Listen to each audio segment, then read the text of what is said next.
रोखठोक, बेधडक आणि नेमक्या घडामोडींचा अचूक वेध घेणारं एकमेव विजनरी बातमीपत्र विन टीव्ही मराठी.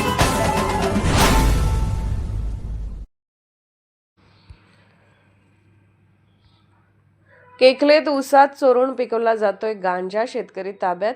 ज्योतिबाच्या पायथ्याशी असलेल्या केकले तालुका पन्हाळा गावात एका शेतकऱ्याने ऊसाच्या शेतात चोरून गांजाची लागवड केल्याचा प्रकार उघडकीस आलाय.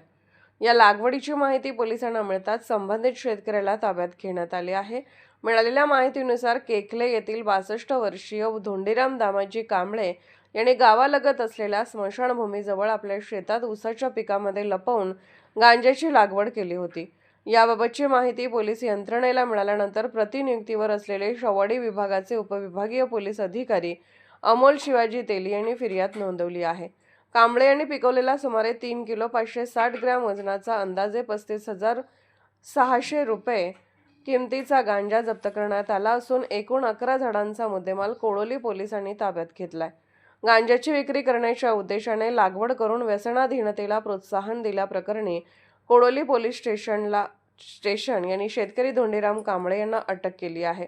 त्यांना पन्हाळा न्यायालयासमोर हजर केले असून पुढील तपास सहाय्यक पोलीस निरीक्षक कैलास कोडक करत आहेत. विन टीव्ही मराठीसाठी वारणानगरहून बाबासाहेब कावळे.